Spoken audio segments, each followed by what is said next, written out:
Ako po si Archie Espinilla Duabi. Dati po akong former rebel na kumilos po sa probinsya ng Sorsogon at buong Bicol Region. Bali, Catanduanes lang po ang hindi ko nadatnan, yung isla ng Catanduanes. Hindi po ako nakarating dyan sa pagkatrabaho. At kilala nyo naman po ako sa pagkakakilanlan na ka-Jewel, ka-Barbo, ka-Jerbin, ka-Ilan. Bali po ang panawagan ko na lang po sa inyo dahil matagal naman po tayo, halos 2 dekada nyo po akong nakasama.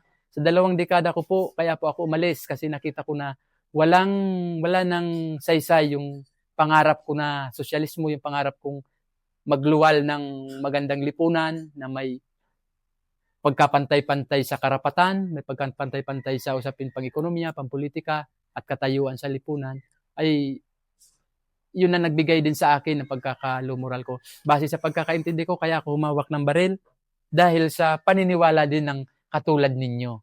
Pero nung mga bandang huli, nakita ko na parang walang saysay at wala na ring direksyon yung ating pinaglalaban. Kaya ako po ito nasasabi dahil mayroon naman po akong basihan. Una, mismo po sa hanay natin, hindi po tayo magtatagumpay, hindi po tayo lalakas, bagkus po ay hihina at lalo pa po tayong humina. Kasi yung Partido Komunista ng Pilipinas bilang mahalagang organo at talibang nagpapatakbo ng ganitong organisasyon sa bansa ay dumaranas ng matinding problemang pang-ideolohiya. Ibig sabihin, may nauna ng unang dakilang kilosang pagwawasto, nasundan na ng pangalawang dakilang pagwawasto, mayroon na naman po tayong pangatlong dakilang kilosang pagwawasto na sinasabi, na doon pa lang ay nagkakaroon na tayo ng mga paksyon-paksyon na hindi pagkakasundo hanggang sa nakikita po natin na yung mga ibang kadre natin nag-iisip na ng personal na interes. Ibig sabihin, lalo yung part ko po, nasasabi ko ito kasi konkreto ko po itong nakita nung nandito po ako sa Matnog, itinalagaan ninyo ako bilang mag-ayos. Ay hindi po Matnog, ikukuri ko lang po sa buong probinsya ng Albay bilang katulong sa pagpapaluwal ng permito campaign. Nasabi ko nga po kanina, umabot ng 34 milyon yung natipo namin. Pero may mga bagay talagang umiral yung pangsariling interes. Alam po natin, alam nyo na hindi man yun nakarating lahat. Pero hindi po yun yung mayor na punto ko kasi technical lang po yun. Bali, wala po yan sa prinsipyo natin. Kumbaga, katiting lang yan. Yung kawalan ng direksyon na naglalagay sa kapahamakan ng sambayan ng Pilipino, lalo ngayon sa mainit na isyo. Ang isa pa, panawagan ko na din na talikuran natin yung madahas na isinusulong ng Communist Party of the Philippines, National Democratic Front of the Philippines, lalo na ng armadong pakikibaka ng New People's Army, na wala namang saysay at hindi po natin makakamit ito kasi unang-una po, hindi po tayo kinikilala ng batas, hindi po tayo susuportahan ng batas, hindi po tayo susuportahan ng mamamayan. Kasi alam po ng mamamayan at alam ng ating batas na iisa lang po ang ating sundalo at ang ating Philippine National Police at ang Philippine Army. Sa ngayon po, nagmumukha lang tayong terorista at terorista base sa ating mga gawain.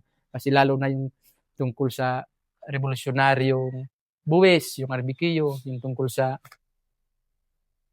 PTC, lalo na yung paggamit natin ngayon sa mainit na isyu sa kabataan. Tigilan na lang po natin at tulungan po natin yung kabataan natin na maging produktibong kabataan. Sabi nga natin yung kabataan ay pag-asa ng bayan at hindi po ito puwersa ng karahasan laban sa ating gobyerno at laban sa ating sambayan ng Pilipino. Ulitin ko po, hindi po namin kayo tinalikuran, kami pong mga former rebel, hindi po namin kayo tinalikuran o isinusukang bilang mga tao, kundi ang tinalikuran po namin yung sistema na ayaw na po ng mamayan at yung matindi pong pagkakahiwalay ng mamayan sa inyo, sa atin.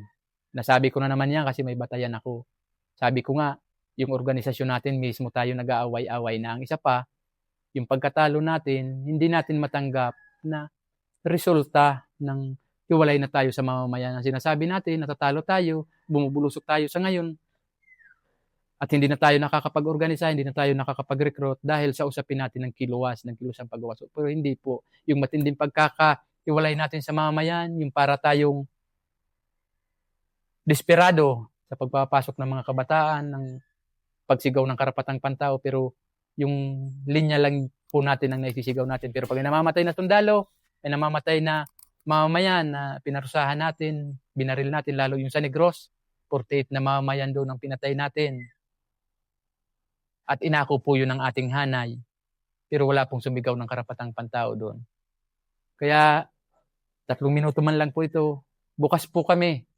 Kung hindi man kayo po lalapit sa amin, kung wala po kayong tiwala, sa mga pamayanan, nandiyan po yung barangay official, nandiyan po yung mga LGU, iba pa pong departamento, iba pong kapamilya ninyo.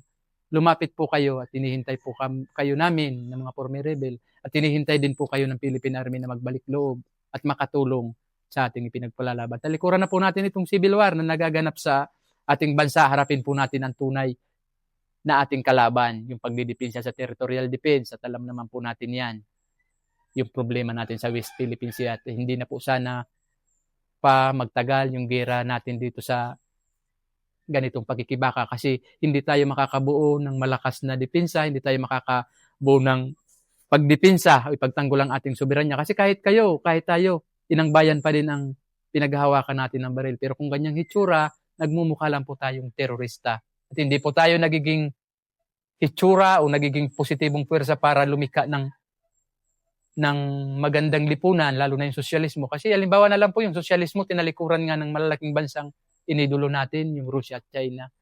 Kaya ibig sabihin, tumalikod sila dahil napaka-atrasado ng sosyalismo. Hindi po unlad yung China, hindi po unlad yung idol nating Russia kung hindi po nila tinalikod ang sosyalismo. Ganon din po tayo.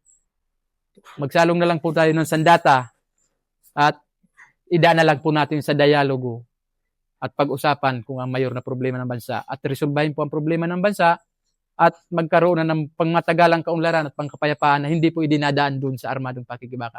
Tanggalin lang po natin yung armadong pakikibaka. Wala namang problema kung gamitin natin yung mga kalsada kasi pinapahintulutan naman yun ng batas na gamitin natin kahit maging aktivista ka pa. Sumigaw ka ng karapatan mo, okay lang yan. Basta wala lang yung armadong pakikibaka kasi nalalagay yung ating mamamayan na napapahamak yung ating mamamayan. Samantalang yung ibang mga mayor na organisasyon, lalo yung kabataan, napakasarap ng upuan, lalo pa sa gobyerno. Kaya hindi ko na po patatagalin kasi 3 minuto lang yung binigay sa akin ni Sir. Hinihintay po namin kayo ditong mga Porme Rebel. At yung Philippine Army, wag nyo pong isipin na yung propaganda po natin dyan sa loob na masyadong brutal. Yung Philippine Army, patunay po na makatawang Philippine Army kasi ang dami namin Porme Rebel sa Sorsogon pa lang, magka 500 plus na kami. Kaya ibig sabihin, makatao na yung Philippine Army. Isa pang patunay dyan, yung programa ng Philippine Army na tapusin ang insurhiya sa bansa na hindi lang sa pamamaraan ng armadong labanan, ng pagdurog sa mga unit ng NPA. Ang patunay po dito yung National Task Force to End Local Communist Armed Conflict na naglalayo na durugin at wakasan ang armadong sigalot sa hindi lang sa paraan ng pagkikipagbarilan, kundi yung pagbubukas ng pintuan sa atin ng pagbabalik loob at tanggapin tayo nila bilang mga kapatid na Pilipino. Kaya wag po nating isipin yung ganyan. Alam natin komunista lang ang nag-iisip ng ganyan. Kaya hanggang dito na lang po. Maraming salamat, Ka Joel. Maraming salamat din po, Sir.